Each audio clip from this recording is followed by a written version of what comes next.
Hey Chris, how you doing? I'm very well. How are you? I'm doing well. Awesome. Well, let's kind of kick it off. Excited to welcome you to the to this fireside chat. Really looking forward to our conversation today, and maybe just for the audience, again, just a quick bio on yourself and just a kind of high level on what FirstBase is. Yeah, I'm Chris, obviously the founder and CEO of FirstBaseHQ.com. And FirstBase is an all-in-one provisioning platform that lets companies supply and manage all the physical equipment remote workers need to have a great experience at home. That's great. Yeah, I think what you're doing is really interesting because I think when people talk about a remote first environment, we people often talk a lot about the software and some of the tools that you need on the software side in order to set up a remote and distributed team and have them operate effectively. But what you're doing is really completing that transition on the physical side too. So I'd love for you to talk a little bit about the origins of that story and how that came to be as you identifying that as like a big pain point in the Mm. future of work. Yeah, we were building a fintech business previously, and I think just in the process of building out and growing as a remote team, we discovered several obstacles that we had to overcome ourselves. And part of that was we found out how expensive it was to get a remote team set up. We found out how Yeah, time consuming it was. And then the stuff never turned up and it led to a really bad experience. And at the right. time, we were talking to investors about raising a seed round. We just didn't want that to happen 15 or 20 times as we hired people. So we built that product. My background was in putting physical equipment in the most remote regions in the world, oil rigs off Yeah, the coast of Africa. So it was really easy for us to create that for ourselves. And then we basically forgot about it for 6 months and got back to building the fintech product before we realized that actually yeah, this is a massive pain point that every remote team has. got it.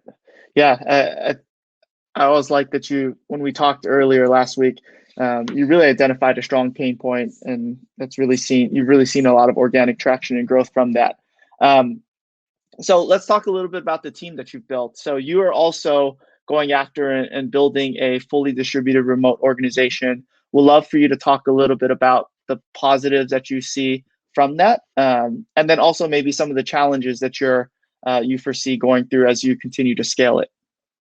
Yeah, I think just to go back to the sort of origin story, the reason we decided we were going to be remote from the outset was that I never wanted to commute as much. I didn't want to waste Right. 600 hours of my life a year. I wanted to spend more time with my family. I wanted to spend more time basically just living my life rather than being stuck at work. My CTO was about to have his first child. He wanted to see him walk for the first time and laugh for the first time. And then at higher level, we just knew that we'd be more talented and we'd be more cost efficient. So it was just an obvious decision for us to make in order to Yeah. be as efficient an organization as possible. And I think the challenges have sort of came that you understand them as you operate as a remote team. The physical product was obviously one of them.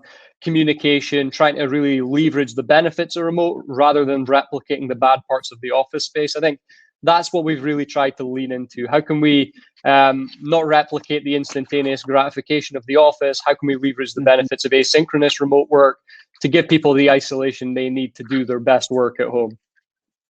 Yeah, I think one of the things that we talked about uh, last week when we were getting to know each other was just a little bit about the culture aspect too of building a remote organization and putting effort into maintaining a strong culture and collaborative team. So how do you think about doing that, right? Because the positives make a ton of sense. No commute.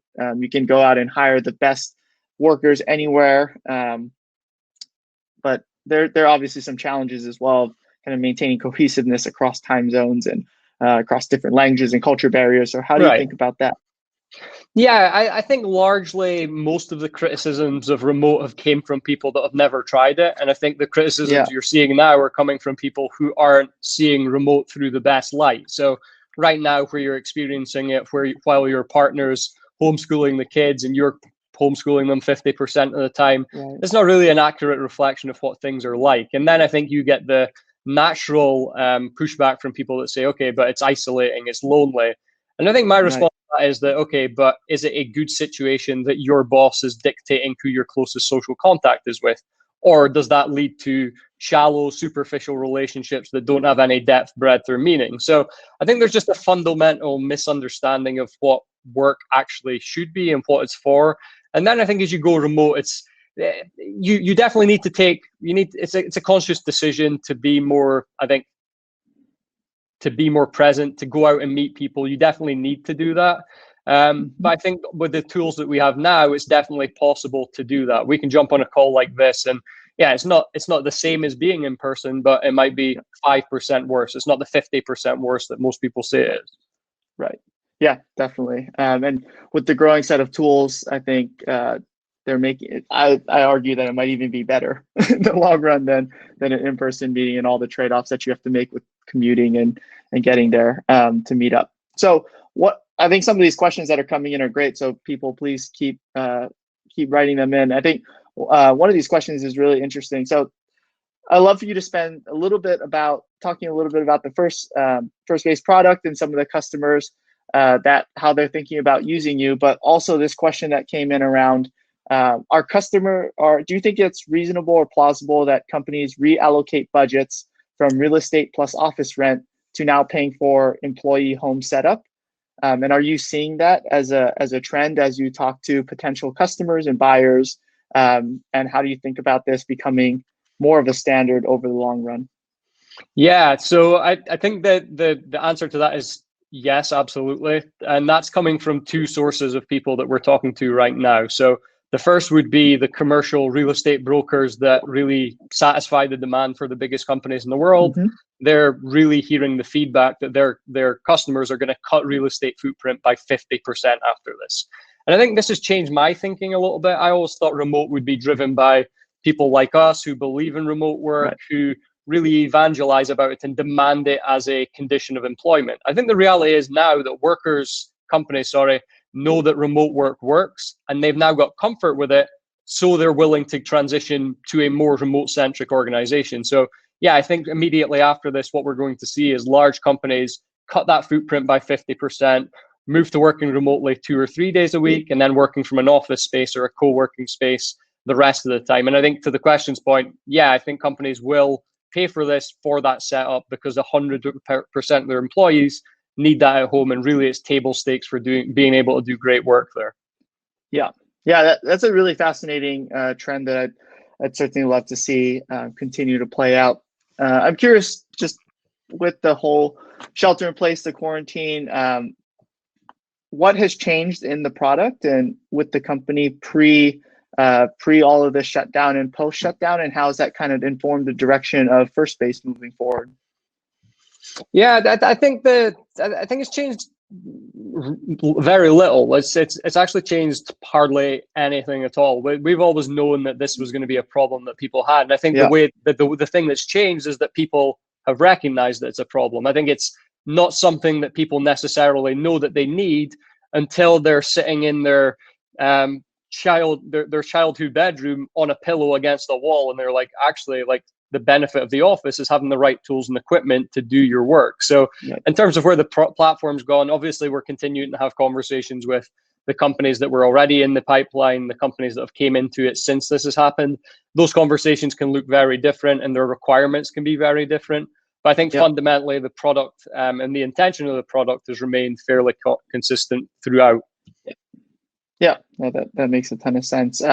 Shifting gears, one of the questions that I think is really interesting that we haven't prepped this, so I'm kind of just going to throw it out there. But prior to maybe talking to investors and potential investors of the company, I'm curious what the reaction was like for when you said, "Hey, I'm building a distributed and fully remote team."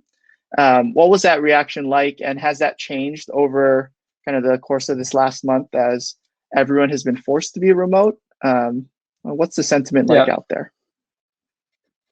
Yeah, and I think we had a double whammy of where we were, clearly I'm not American from my accent, so we were also a fully distributed team situated in the EU, which I think is typically a problem. And yeah, I think for most people, if you're not a registered Delaware C Corp, it's difficult for certain American investors to invest. So fortunately for us, we were already going through that transition. We were registering the company. So those conversations never really progressed far enough where it was ever going to be an issue. And yeah, I think in our conversations with investors since this has happened, comparative to before, I think investors have just got a lot more comfort that this is the direction the world's going in. And I think the more investors you talk to, the more that they get to know their portfolios, if they're sort of, I don't know, Series A plus, and you'll know this, almost every single one of those teams have got a portion of remote, whether that's satellite offices in cheaper parts of the US, like the Midwest, or a more fully distributed team. So I think it's just something that's becoming more and more accepted. Yeah, totally. So I'm curious what, one of these questions I think is also really interesting. You're very active on Twitter and on social media. You have great posts around kind of what you think the future of work will look like, and how remote teams will have to operate in the future. I like this. Is your strategy on social media a way to make a ruckus to stand out from the crowd and help FirstBase grow? Yeah, I think it's a strategy is probably the right word for it. So I think I am definitely playing a character when I'm projecting a lot of these thoughts out. Clearly, it's what I think, and it's the trends that I'm seeing emerging. But I think for anything to be to stand out on social media, it's got to be very black and white. And there's often nuance that's lost in an argument where you're just pushing out a tweet in 280 characters. So yeah, I think for a lot of my content is designed in a way to generate informal discussion around those points to really inform, but more so inform my own thinking on a subject. It's better to push that out there, see what other people think, get that feedback, and then refine thereafter. Yeah. I think what is interesting as I was kind of scrolling through and looking to it, I think you always get met with skepticism, right? Whenever you push out a forward-looking or controversial statement. But I think more recently, it's looked like people have started to catch on and agree with you more than anything and kind of really ride that wave.